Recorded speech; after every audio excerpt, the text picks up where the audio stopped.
Hello everyone, आज हम लोग देखने वाले हैं P block element.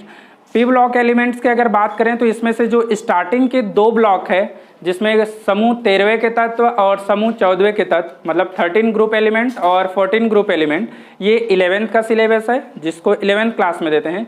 12th class में यहाँ से 4 जो ग्रुप है वो है, पहला जो है 15 ग्रुप एलिमेंट 15वें समूह के तत्व, दूसरा है 16 ग्रुप, 17 ग्रुप और 18 ग्रुप। ये 12th का सिलेबस में है जिसको हम लोगों को देखना है। बट इससे पहले थोड़ा सा 11th में हम लोग चर्चा करेंगे कि पी ब्लॉक एलिमेंट किसको बोलते हैं और इनका जो जनरल इलेक्ट्रॉनिक विन्यास होगा वो कैसा है, ब्लॉक एलिमेंट को किस तरह से कैटेगराइज किए हैं इसके बारे में देखेंगे। तो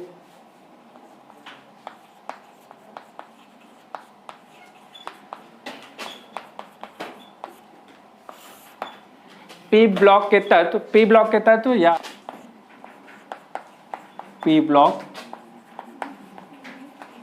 एलिमेंट, ये हम लोगों को देखने हैं। ठीक है, इसमें हम लोग सबसे पहले बात करते हैं कि जो जितने भी नोन या ज्ञात तत्व है उसको हम ब्लॉक में किस तरह से डिवाइड किए हैं। तो याद रखना, तत्वों का जो ब्लॉक में वर्गीकरण है इसका जो मुख्य आधार है, मुख्य आधार क्या है, इसका मुख्य आधार है इलेक्ट्रॉनिक विन्यास है। क्या है? इलेक्ट्रॉनिक विन्यास। इस इलेक्ट्रॉनिक विन्यास के आधार पर ही हम जितने भी जो ज्ञात तत्व है उस ज्ञात तत्वों को हम लोग कितने ब्लॉक में डिवाइड किए गए हैं। इलेक्ट्रॉनिक विन्यास के आधार पर हम लोग 4 ब्लॉक में सभी तत्वों को क्या करते हैं, वर्गीकृत करते हैं, वर्गीकृत किया गया है। अब ये 4 ब्लॉक कौन कौन से हैं जी? पहला जो ब्लॉक है इसमें से फर्स्ट ब्लॉक, इसको हम क्या बोलते हैं, एस ब्लॉक एलिमेंट बोलते हैं। ठीक है, सेकंड जो है इसको हम क्या बोलते हैं, पी ब्लॉक एलिमेंट। थर्ड जो है इसको क्या बोलते हैं, डी ब्लॉक एलिमेंट। और फोर्थ जो है इसको हम क्या बोलते हैं, एफ ब्लॉक एलिमेंट बोलते हैं। ठीक है, तो इस तरह से हम लोग कितने ग्रुप में इसको या कितने ब्लॉक में इसको डिवाइड किए हैं, 4 में। एस ब्लॉक जो रहता है, जितने भी नोन या 118 जो तत्व है उस तत्वों को हम क्या करते हैं, समूह की बात करें, और एक होता है कौन सा, आवर्त समूह जो रहता है ऊपर से नीचे वाला जो टेबल होता है पीरियोडिक टेबल में उसको बोलते हैं, और आवर्त जो रहता है ये बाएं से दाएं वाले के लिए बोलते हैं।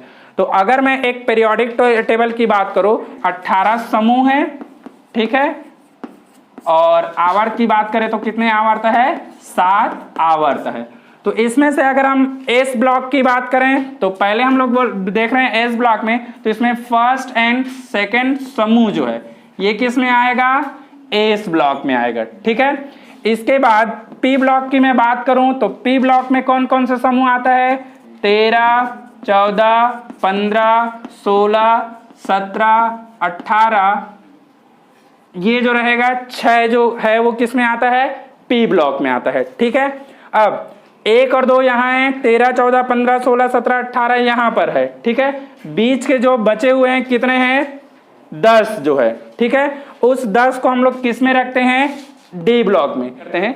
लेकिन याद रखने के लिए अपना समझो कि यहाँ से 3rd टू लेकर कहाँ तक हम बोल रहे हैं, 12, 3rd to 12 करेंगे तो ये कितने हो गए, टोटल 10 ग्रुप हो गए। ठीक है, ये जो ग्रुप या समूह हो गया, ये समूह किस में आएगा, डी में आएगा। मतलब तीसरा, चौथा, 5वां, 6वां, 7वां, 8वां, 9वां, 10वां, 11वां और 12वां, तो टोटल कितने होंगे, ये इस तरह से 10 जो होगा वो कहां पर आएगा, डी ब्लॉक में आएगा। ठीक है, और एफ ब्लॉक जो रहता है ये डी ब्लॉक के ही एलिमेंट है। समझिए, यहां से कुछ जो एलिमेंट है जैसे लैंथेनम के बाद और एक्टिनियम के बाद वाले जो तत्व आते हैं उनको यहां से हम अलग से रखते हैं, तो वो यहां आ जाएगा।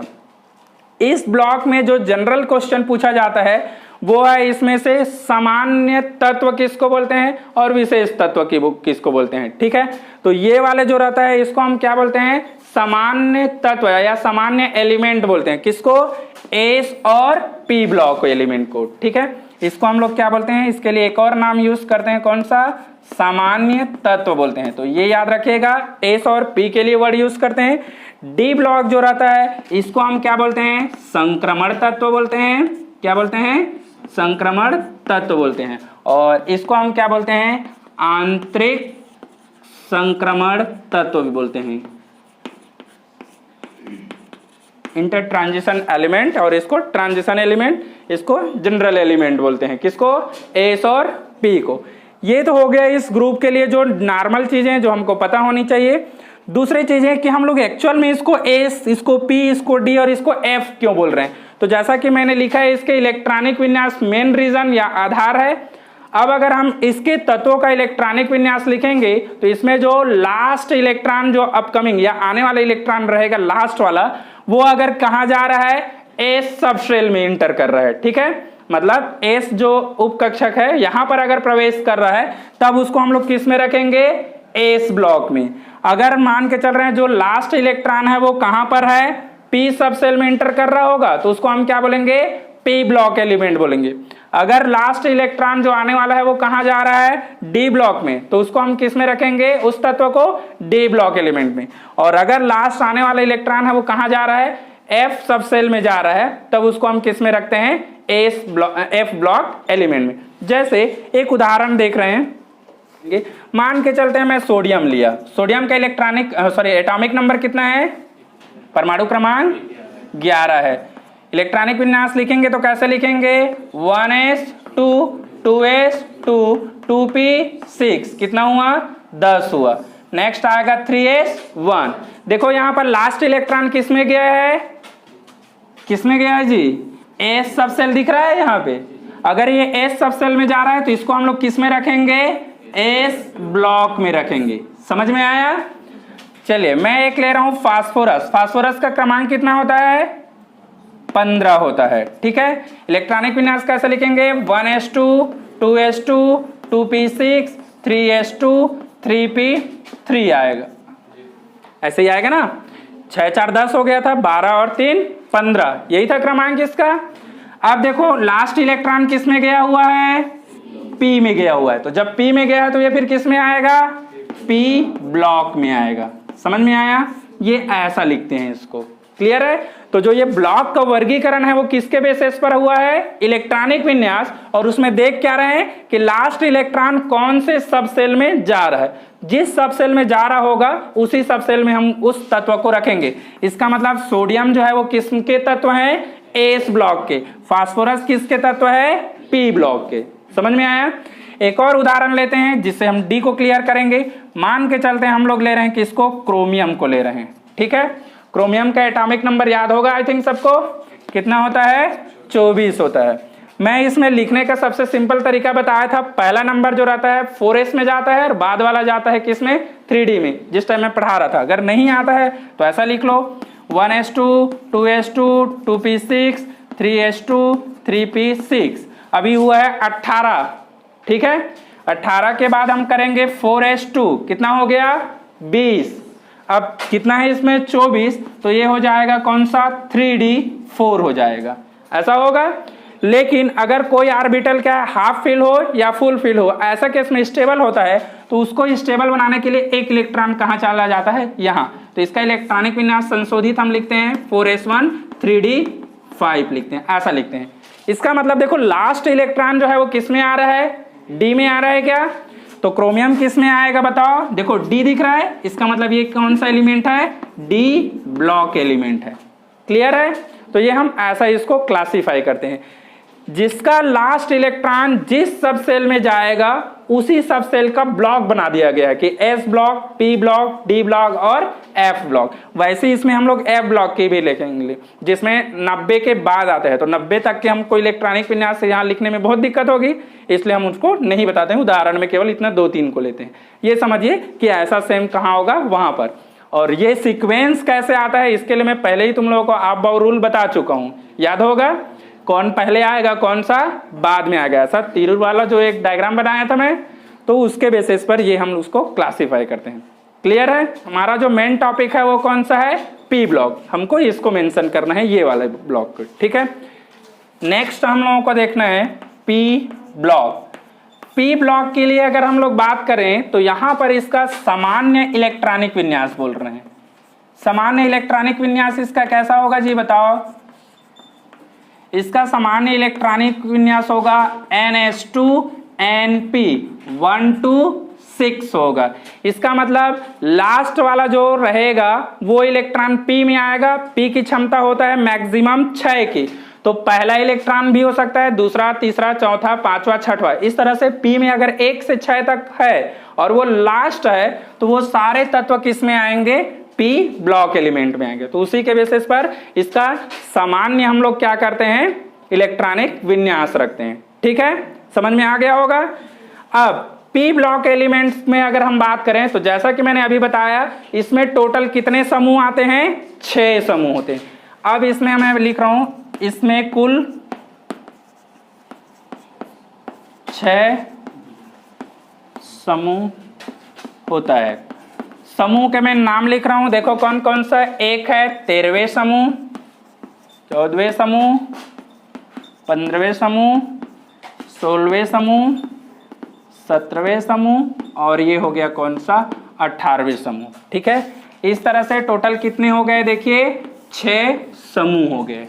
ठीक है, अब 6 समूह में हम लोगों को याद रखना है पहला समूह। तो पहला समूह जो रहता है इसको हम लोग बोलते हैं, जहां पर क्या आता है? बोरान आता है। तो इसको बोरान फर्स्ट एलिमेंट है, इसलिए बोरान फैमिली भी बोलते हैं।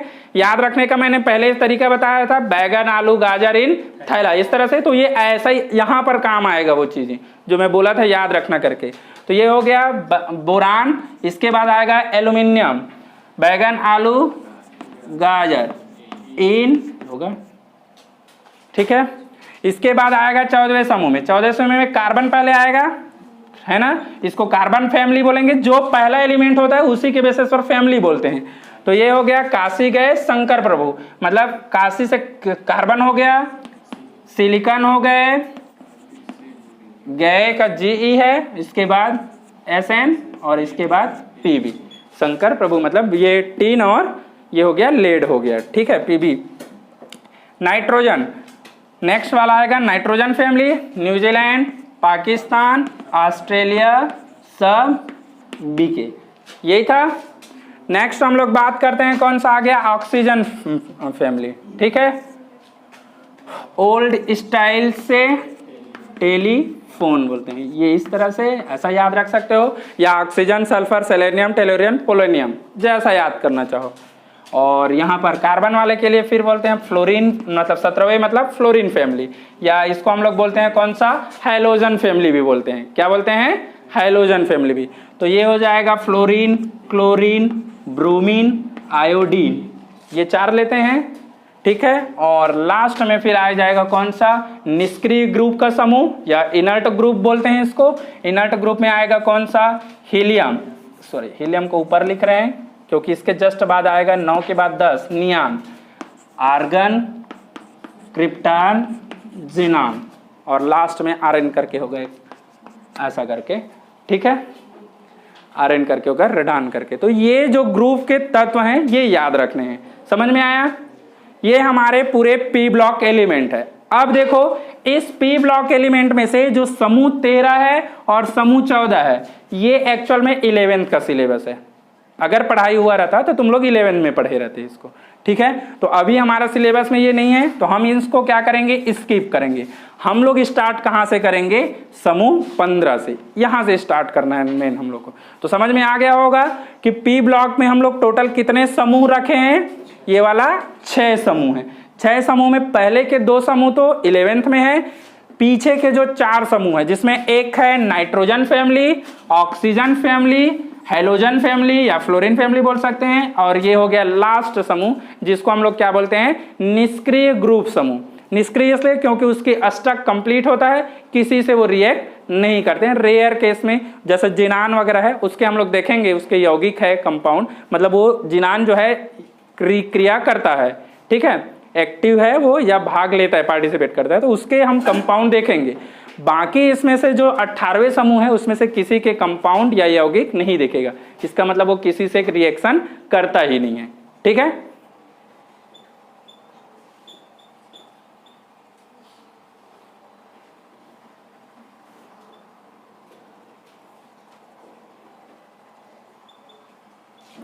समूह 15 के तत्व को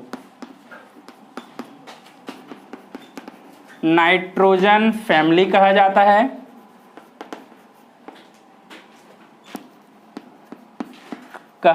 है। क्योंकि इसका पहला तत्व नाइट्रोजन होता है। नाइट्रोजन होता है। प्रिकोजन, नाइट्रोजन फैमिली के अलावा इसे प्रिकोजन भी कहा जाता है। प्रिकोजन भी कहा जाता है, जिसका अर्थ होता है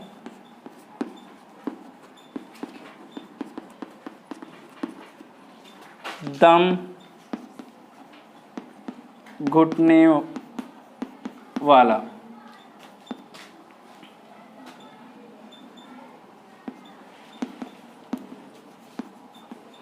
ऑक्सीजन की अनुपस्थिति में नाइट्रोजन की अधिकता के कारण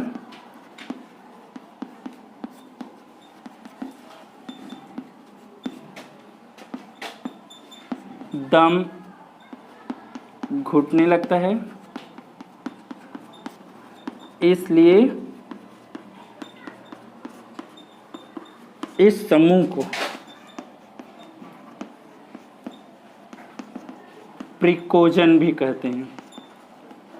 प्रिकोजन भी कहते हैं। ठीक है, तो इस लाइन में दो मेन चीजें, एक कौन सा, नाइट्रोजन फैमिली, और दूसरा प्रिकोजन। ये याद रखना है, दो नामों से जाना जाता है। किसके लिए यूज कर रहे हैं, समूह 15 के लिए कह रहे हैं। ठीक है, अब ये अगर क्वेश्चन आता है तो इतना लिखेंगे और इसके नीचे फिर से वही सारी चीजें मेंशन करोगे, कौन कौन से, कि कौन इसमें तत्व कौन कौन से है। तो समूह 15 के जैसे हम लोग ऐसा लिखेंगे, समूह 15 करके, तो यहाँ पर ऐसा नाइट्रोजन, फास्फोरस, इसके बाद आर्सेनिक, फिर एंटीमनी और बिस्मथ, ऐसा करके लिखेंगे। तो इसका जो पहला तत्व है वो कौन सा है, नाइट्रोजन। तो इसी के बेसिस पर हम इसको क्या बोलते हैं, नाइट्रोजन फैमिली बोलते हैं। ठीक है, पहला तत्व है और इसकी परसेंटेज अधिक होने के कारण जो घुटन आती है, तो उसके बेसिस पर हम लोग इसको क्या बोलते हैं, प्रिकोजन बोलते हैं। कहीं पर लिखे हैं, ये इस तरह से बन जाएगा, ये याद रखना है। नेक्स्ट हम लोग बात करते हैं अब यहाँ से इसकी कुछ सामान्य लक्षण देखेंगे, किसके, समूह 15 के तत्व के। तो हेडिंग डालेंगे समूह 15 के सामान्य लक्षण। सामान्य लक्षण, सामान्य लक्षण में हम लोग बात कर रहे हैं, सबसे पहला इलेक्ट्रॉनिक विन्यास की बात कर रहे हैं। ठीक है, पहला पॉइंट तो हम लोग इसीलिए रख रहे हैं इलेक्ट्रॉनिक विन्यास के लिए। तो जैसा कि मैंने बताया, नाइट्रोजन फैमिली के लिए या फिर हम समूह 15वें के लिए बोलें तो सामान्य इलेक्ट्रॉनिक विन्यास जो रहेगा वो कौन सा रहता है, NH2NP3 रहता है। मतलब P में कितने इलेक्ट्रॉन रहते हैं, 3 इलेक्ट्रॉन रहेंगे। ठीक है, ये हो गया इसका फर्स्ट। जैसे एग्जाम्पल के लिए लिए किसको, नाइट्रोजन को, एक को बस ले रहे हैं, तो यहाँ पर आ जाएगा कौन सा, लास्ट इसका एक कक्षक का जो रहेगा 2H2 और 2P3 जाएगा। इसके पहले कम वाले रहेंगे तो 1H तो रहेगा ही। ये इस तरह से रहता है। ठीक है, दूसरा हम लोग बात करते हैं इसमें कौन सा, भौतिक अवस्था की। किसकी बात कर रहे हैं, भौतिक अवस्था। अब अगर मैं भौतिक अवस्था की बात करूं तो देखिए फिर से मैं यहां पर मेंशन कर रहा हूं पहला तत्व। पहला तत्व जो है इसमें कौन सा है, नाइट्रोजन। नाइट्रोजन जो रहती है ये किस अवस्था में रहती है, गैस अवस्था में रहता है। ठीक है, कैसी अवस्था में रहता है, गैस की अवस्था, ये तो सभी को पता होगा। दूसरा नाइट्रोजन के बाद आता है कौन सा, फास्फोरस। जनरली फास्फोरस जो रहता है ये बहुपरमाणु अणु होता है, अभी मैं बताऊंगा इसके आणविकता करके। तो यहाँ पर जो है P4 P8 ऐसा बनाता है ये। ठीक है, तो इसके बेसिस पर अगर हम बात करें तो ये एक तो होता है किसके जैसा, मोम के जैसा, लेकिन जब इसको गर्म किया जाता है तो या पिघलाया जाता है तो ये द्रव नहीं बनता, सीधे किस में कन्वर्ट हो जाता है, वाष्प में होता है। ठीक है, मोम के जैसा रहेगा, लेकिन गर्म करने पर कैसा होगा, ये गर्म करने पर वाष्प में परिवर्तित हो जाता है। ठीक है, परिवर्तित हो जाता है, ये याद रखेंगे। और बाकी जो लगभग रहता है कौन सा, इसके बाद आर्सेनिक हो गया, एंटीमनी हो गया और बिस्मथ। अगर इनकी बात करें तो लगभग अब ये कैसा रहता है, ठोस अवस्था में आएंगे। ठीक है, तो ये अवस्था जो है याद रहेगा। हम इस तरह से सीधे भौतिक अवस्था में बताते हैं कौन सा गैस जैसे रहेगा, कौन सा ठोस अवस्था में, कौन सा द्रव, तो ये हम इसको इस तरह से बताते हैं। बन जाएगा, बहुत ही सरल है। एक लाइन पहले स्टार्टिंग में गैस है, बाकी लगभग ठोस है। मोम मतलब भी ठोस ही रहेगा, लेकिन इसमें थोड़ा सा चेंज है। वो क्या कि अगर गर्म करेंगे तो ये क्या होगा, द्रव में परिवर्तित नहीं होगा, सीधा इसका वाष्पन होता है, वेपोराइजेशन होगा। ठीक है, ये रहेगा।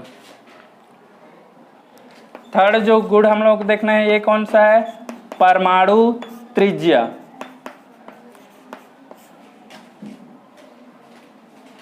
एटॉमिक रेडियाई, या फिर हम लोग बात कर रहे हैं कौन सा, आयनिक त्रिज्या।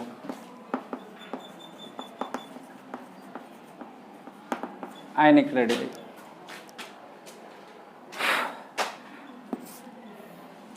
देखिए परमाणु त्रिज्या क्या होता है, परमाणु के नाभिक से इसके आउटर मोस्ट जो सब सेल होगा, मतलब सबसे बाह्यतम जो कक्षक होगा, उसके बीच की जो दूरी होता है उसको हम क्या बोलते हैं, परमाणु त्रिज्या बोलते हैं। ठीक है, तो यहाँ पर पहले परमाणु त्रिज्या का डेफिनेशन लिखेंगे, एक बार लिखेंगे, बाकी ग्रुप में हम लोग नहीं लिखने वाले हैं, क्योंकि हमको यहाँ पर उसकी डेफिनेशन से मतलब नहीं है। हमको ये देखना है कि आवर्त सारणी में ऊपर से नीचे, मतलब नाइट्रोजन फैमिली का अगर अध्ययन कर रहे हैं तो साइज किस तरह से चेंज होता है, ये देखना है हमको। ठीक है, तो पहले एक बार लिख लो। एक्चुअल में इसको 11th में लिखना था, लेकिन अभी लिखते हैं।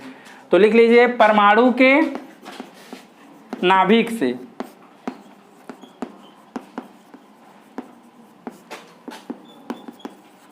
बाह्यतम कक्षक की दूरी परमाणु त्रिज्या कहलाती है। अच्छा, आयनिक बोलूंगा तो क्या बोलूंगा मैं, परमाणु के नाभिक से इसकी आयन के बीच की दूरी, जो आयन रहेगा, जैसे पॉजिटिव है या निगेटिव है, तो वो भी कहाँ रहेगा, लास्ट में रहेगा, तो उसके बीच की जो डिस्टेंस होगा, दूरी होगा, वो क्या कहलाएगा, आयनिक त्रिज्या कहलाएगा। क्लियर है, ये वाला इस टाइप का डायग्राम बनाते हैं, याद होगा, ऐसा करके याद आ रहा है, जैसे ये हो गया KLM ऐसा करके, और ये हो गया इसका नाभिक। तो जैसे मान के चल रहे हैं, मैं सोडियम के लिए ले रहा हूं, तो सोडियम में क्या K के लिए 1 होता है, इसके लिए 2, इसके लिए 3, मतलब जो सामने नंबर लगता है, जैसे 1s2 लिखते हैं तो ये 1s वाला किस में आएगा, K में, 2s2 या 2p वाला लिखते हैं तो वो किस में आएगा, L में, और 3s2 3p वाला लिखेंगे वो सब किस में आएगा, M में, 4s 4p 4d लिखेंगे वो किस में आएगा, N में आएगा। समझ में आ रहा है, तो यहाँ पर 1 2 3 4 ऐसा करके लिखे रहेंगे। तो इसके बेसिस पर जैसे मैं मान के चलो, अगर मैं सोडियम उसका नाइट्रोजन के लेता हूं, तो नाइट्रोजन के लास्ट में रहता है कौन सा, 2p3, तो एक नाइट्रोजन का यहाँ पर 2 वाले में आ रहा है ना, और इसके बाद अगर मैं बोल रहा हूँ फास्फोरस का, तो 3 वाले में जाएगा, तो ये ऐसा होगा। इसका मतलब हम लोग बात कर रहे हैं, अगर नाइट्रोजन फैमिली में ऊपर से नीचे आएंगे तो कक्षा की संख्या क्या होती जा रही है, बढ़ते जा रही है, मतलब परमाणु त्रिज्या का साइज क्या होते जाएगा, बढ़ते जाएगा, मतलब परमाणु का आकार भी क्या होगा, बढ़ते जाएगा। तो ये हमको यही चीजें देखना है। ठीक है, अब इसको हम लोग बोल रहे हैं आवर्ती गुण का देखना है, आवर्ती गुण। तो सबसे पहले तो हम लोग यहाँ पर क्या करते हैं, तुलना करते हैं। देखिए अभी हम लोग किसके बारे में देख रहे हैं, समूह 15 का, इसका मतलब हमको समूह 13 और 14 हम क्या कर चुके हैं, पढ़ चुके हैं, ये मान रहे हैं। ठीक है, तो अगर समूह 14 हम पढ़ चुके हैं तो 15 की उससे कंपेयर करेंगे, तुलना करेंगे, तो 14 के तत्व जो बड़े होते हैं ये होगा या छोटे होते हैं, ये हमको बताना है यहाँ पर। तो याद रखना, अगर हम आवर्ती गुण में बताते हैं तो यहाँ पर लिखेंगे समूह 14 के तत्व की तुलना में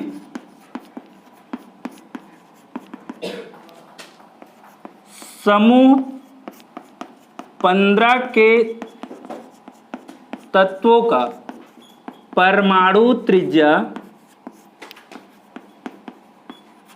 का मान कम होता है, कम होता है, अर्थात इसका आकार क्या होगा बताओ, छोटा होता है। समझ में आया? परमाणु त्रिज्या का मान कम है, इसका मतलब आकार क्या होगा, छोटा होगा, छोटे साइज के हैं ये। अब यहां पर हम लोगों को यहां बताना है, ये तो हो गया 14 की तुलना में कंपेयर किए, ठीक है। अब अगर मैं बात करूं ऊपर से नीचे आ रहे हैं, नाइट्रोजन से लेकर हम कहां जा रहे हैं, बिस्मथ की ओर जा रहे हैं। तो नाइट्रोजन से जब बिस्मथ की ओर जाएंगे तो यहां पर कक्षा की संख्या क्या होते जाएगा, बढ़ते जाएगा। तो जब कक्षा की संख्या बढ़ेगा मतलब क्या होगा, साइज जो है वो बढ़ते जाएगा। इसका मतलब यहां पर क्या होगा, कक्षा की संख्या बढ़ेगा तो परमाणु त्रिज्या भी बढ़ेगा, मतलब आकार भी बढ़ेगा। तो यहां लिख रहे हैं समूह में ऊपर से नीचे की ओर जाने पर, ऊपर से नीचे की ओर जाने पर परमाणु त्रिज्या क्या होगा बताओ, परमाणु त्रिज्या का मान बढ़ता है, ठीक है। बढ़ेगा मतलब आकार भी क्या होगा, आकार भी का मान भी, सॉरी आकार भी लिखेंगे, बढ़ता है, ठीक है। ये इस तरह से इसको मेंशन करेंगे। अब चाहो तो इसको फिर क्या कर सकते हो, कंपेयर कर सकते हो। इधर देखो 14 समूह और ये 15 समूह। 14 समूह कौन सा है, कार्बन फैमिली। 15 समूह कौन सा है, नाइट्रोजन फैमिली। कार्बन वाले में कौन कौन सा आते हैं, काशी, गए, शंकर, प्रभु, ये जैसा कि मैंने पहले बताया। नाइट्रोजन फैमिली में कौन कौन सा आता है, न्यूजीलैंड, पाकिस्तान, ऑस्ट्रेलिया, सब, बीके। या फिर नाइट्रोजन, फास्फोरस, आर्सेनिक, एंटीमनी और बिस्मथ।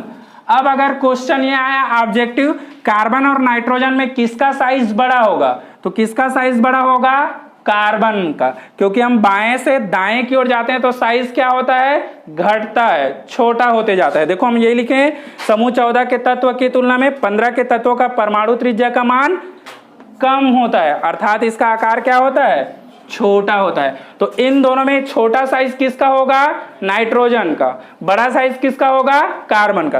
तो सेम वैसे सभी क्या होगा, ऐसे ये वाला जो है रहेगा, इसका साइज क्या होगा, बड़ा होगा, और 15वें समूह के जितने तत्व हैं उसका साइज क्या होगा, इनकी तुलना में छोटा होगा। ये तो हो गया पहले लाइन का मतलब। अब हम बात कर रहे हैं इन 5 का कंपेयर कर रहे हैं, किसका, यहां पर मैं बात कर रहा हूं नाइट्रोजन, फास्फोरस, आर्सेनिक, एंटीमनी और बिस्मथ। अगर मैं इन 5 की बात कर रहा हूं तो देखो क्या है, जैसे जैसे मैं ऊपर से नीचे की ओर आऊंगा तो क्या होगा, ऊपर से नीचे आने पर इस तरह से कक्षा का मान क्या होते जाएगा, बढ़ते जाएगा। दूसरे कक्षा से तीसरे, चौथे, पांचवें, छठवें और 7वें तक ऐसा बढ़ेगा, मतलब यहाँ बिस्मथ तक छठवां आएगा।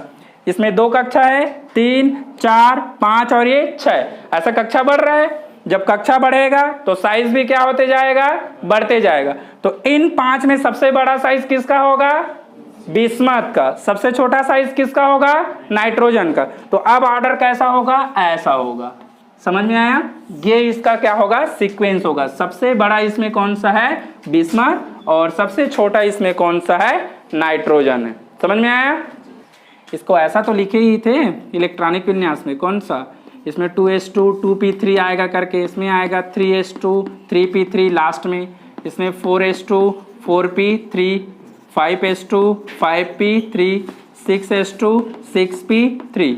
इसी को तो मैं बोल रहा हूँ। देखो कक्षा की संख्या बढ़ते जा रहा है क्या, इधर 2 दिख रहा है, 3 दिख रहा है, 4 दिख रहा है, 5 दिख रहा है और ये 6। इसका मतलब 2 जो है वो कौन सा है, एल वाला है, 3 जो है वो कौन सा है, एम वाला है, ये एन वाला है, ये ओ वाला है और ये पी, ऐसा करके बढ़ते जाएगा उसमें।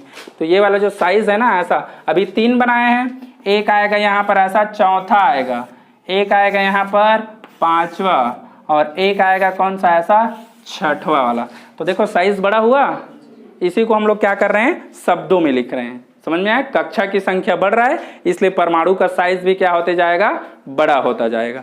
देखो ये वाला 1 2 3, तो ये वाला कितना हो गया, 4 5 और 6, के एल एम एन ओ और पी, ऐसा रहता है। तो ये इस तरह से जनरली 9 10th में जो पढ़ते हैं या लोअर क्लासेस में के एल एम एन तक, 4 तक बस दिया रहता है, उससे आगे नहीं बताता है, बट रहता वही है। 7 ओ पी के बाद फिर क्यू तक भी जाएगा, 7 तक जनरली बताते हैं उसमें। तो ये इस तरह से रहेगा, ठीक है। चौथा है कौन सा, आयनन ऊर्जा, आयोनाइजेशन एनर्जी बोलते हैं इंग्लिश में। क्या बोलते हैं, आयोनाइजेशन एनर्जी। कोई बताएगा क्या आयनन ऊर्जा क्या होता है, आयनन ऊर्जा किसको बोलते हैं, कोई भी? देखो सिंपल है, कोई विलगित अवस्था में अगर तत्व है तो उस तत्व को आयन अवस्था में कन्वर्ट करने के लिए, परिवर्तित करने के लिए जो भी ऊर्जा की आवश्यकता होगी उस ऊर्जा को हम क्या बोलते हैं, आयनन ऊर्जा बोलते हैं, ठीक है, आयोनाइजेशन एनर्जी। या फिर सामान्य अवस्था में है, उसके बायतन कोष हम लोग क्या कर रहे हैं, इलेक्ट्रॉन जो है निकाल रहे हैं, ठीक है।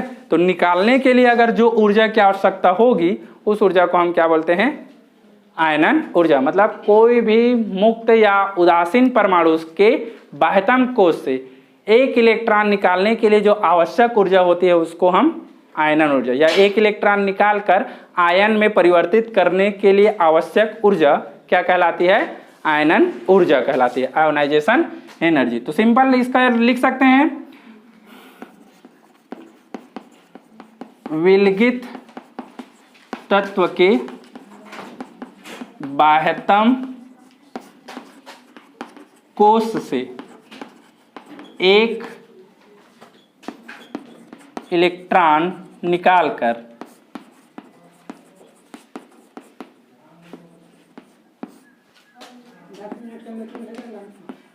आयन में परिवर्तित करने के लिए आवश्यक ऊर्जा आयनन ऊर्जा कहलाती है, ठीक है, आयनन ऊर्जा कहलाती है। याद रहेगा, मतलब सिंपल ये समझो कि कोई भी तत्व अगर उदासीन है, कोई आयन नहीं है, और अगर हमको उसको आयन में परिवर्तित करना है तो उसके लिए जो ऊर्जा आवश्यक होगा उसको हम क्या बोलते हैं, आयनन ऊर्जा बोलते हैं, ठीक है। मतलब किसी इलेक्ट्रॉन को निकालने के लिए जो ऊर्जा आवश्यक होगा उसको भी बोलते हैं आयनन ऊर्जा। अब यहाँ हम लोगों को ये देखना है कि आयनन ऊर्जा जो रहता है, ये आयनन ऊर्जा क्या होगा, ये इनवर्सली प्रोपोर्शनल रहता है किसके, साइज के। इनवर्सली मतलब उल्टा बोल रहे हैं, किसकी, परमाणु त्रिज्या के। परमाणु त्रिज्या बोले, या फिर इसको हम ये भी बोल सकते हैं कौन सा, आकार बोल सकते हैं। इसका मतलब समझ में आया है क्या, कि अगर किसी तत्व का आकार छोटा है तो उसका आयोनाइजेशन एनर्जी का मान या आयनन ऊर्जा का मान क्या होगा, ज्यादा होगा। अगर किसी परमाणु का आकार ज्यादा है तो आयोनाइजेशन एनर्जी का मान क्या होगा, कम होगा। समझ में आ रहा है? इसका मतलब ये हुआ क्या कि अगर मैं ग्रुप में ऊपर से नीचे आया तो सबसे ज्यादा आयोनाइजेशन एनर्जी, आयनन ऊर्जा का मान किसका होगा, जिसका साइज छोटा होगा। सबसे छोटा साइज कौन सा है, नाइट्रोजन। इसका मतलब नाइट्रोजन का आयनन ऊर्जा क्या होगा, सबसे ज्यादा होगा। दूसरे नंबर पे किसका साइज है, फास्फोरस का, तो आयनन ऊर्जा का मान दूसरे नंबर पे किसका आएगा, फास्फोरस। ये इस तरह से, मतलब अब जो क्रम रहेगा, ऑर्डर रहेगा, वो जस्ट क्या हो जाएगा, उल्टा हो जाएगा, ठीक है। तो हम बात कर रहे हैं समूह 15 की। समूह 15 में अगर क्रम की बात करें, आयनन ऊर्जा का क्रम, तो क्या होगा, नाइट्रोजन, फास्फोरस, आर्सेनिक, एंटीमनी और बिस्मथ। मैं क्या लिखा हूं संबंध इसका परमाणु त्रिज्या के जस्ट उल्टा होगा। तो परमाणु त्रिज्या में हम लोग ऐसा लिखते हैं, इसका सबसे ज्यादा परमाणु त्रिज्या होता है, तो आयनन ऊर्जा क्या होगा जस्ट उल्टा, मतलब अब हम इसको ऐसा लिखेंगे। ठीक है, तो आयनन ऊर्जा सबसे ज्यादा किसका है नाइट्रोजन, दूसरे नंबर पे किसका है फास्फोरस, तीसरे नंबर पे आर्सेनिक, चौथे नंबर पे एंटीमनी और लास्ट में कौन सा आएगा बिस्मथ आएगा। क्लियर है, समझ में आ रहा है, बन जाएगा। चलिए नोट कीजिए। अब इसको फिर से मैं वही डिफाइन नहीं कर रहा हूं कि क्यों ज्यादा होगा, जो पहले नंबर पे लिखे हैं ना, जब ऊपर से नीचे आते हैं तो कोष की संख्या जो है वो क्या होते जाता है बढ़ते जाता है, जिसके कारण इसका साइज जो है वो बड़ा होते जाता है। जब साइज बड़ा होगा तो बाह्य इलेक्ट्रॉन का नाभिक से आकर्षण बल जो रहेगा वो क्या हो जाएगा कम हो जाएगा। कंडीशन, ये मेरा नाभिक है समझो, यहां पर एक इलेक्ट्रॉन है, एक इलेक्ट्रॉन वहां है। ठीक है, एक इलेक्ट्रॉन यहाँ है, बोलने का मतलब ये साइज छोटा हो गया, बाह्यतम कक्षीय हो गया, फिर ऐसा करके चाप बनाते जाते हैं, वहां पर लास्ट बड़ा वाले के लिए है, तो बड़ा वाला का इलेक्ट्रॉन चुराना आसान हो गया क्योंकि वो बहुत दूर में हो गया उसका कक्षक। साइज देख रहे थे ना वहां गोल वाला, तो उधर बहुत दूर में रहेगा नाभिक से, तो वहां से इलेक्ट्रॉन निकालना क्या हो जाएगा आसान हो जाएगा, मतलब ज्यादा ताकत लगाना नहीं पड़ेगा। लेकिन अगर जहां पर खुद नाभिक है और नाभिक के आकर्षण में जो है अगर उसको हमको निकालना है तो हमको ताकत क्या करना पड़ेगा ज्यादा लगाना पड़ेगा। तो जहां ज्यादा ताकत लगा रहे हैं मतलब वहां पर आयनन ऊर्जा का मान भी ज्यादा होगा। तो यही बोलते हैं छोटे साइज रहेगा तो इलेक्ट्रॉन उसके आकर्षण में ज्यादा रहेगा, बड़ा साइज रहेगा तो इलेक्ट्रॉन का आकर्षण धीरे धीरे कम हो जाएगा। तो जितना बड़ा साइज उतना ही कम आकर्षण, और जितना कम आकर्षण उतना ही इलेक्ट्रॉन को निकालने के लिए कम ऊर्जा लगेगा, मतलब आयनन ऊर्जा कम हो जाएगा ये। ठीक है, तो इसका रीजन वही है जो ये हम क्रम बता रहे हैं कि जैसे जैसे कोष की संख्या बढ़ते जाता है नाभिक और इलेक्ट्रॉन का आकर्षण कम हो जाता है, जिससे इलेक्ट्रॉन का निकालना आसान हो जाता है। ठीक है, अतः साइज बढ़ने के साथ आयनन ऊर्जा का मान कम हो जाता है या फिर घट जाता है, ये लिखना है। ठीक है, समूह में ऊपर से नीचे की ओर जाने पर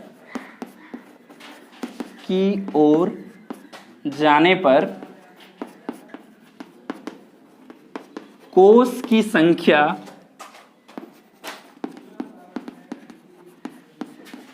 बढ़ती जाती है,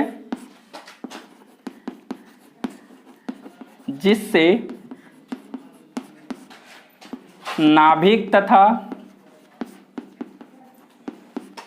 इलेक्ट्रॉन के बीच आकर्षण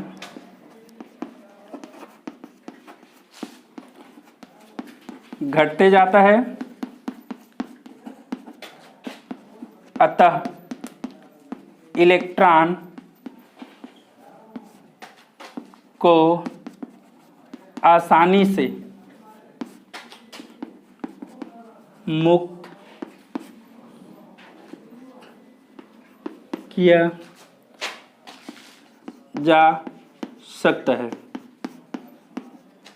जिससे आयनन ऊर्जा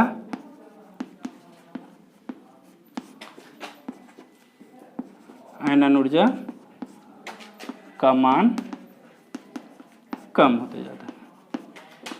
ठीक है, तो ऊपर से नीचे जाने में कम क्यों होता है, तो हम यही बताते हैं कोष की संख्या बढ़ रही है आकर्षण कम हो रही है, मतलब ऊर्जा कम लगेगा। समझ में आया, बन जाएगा सबसे।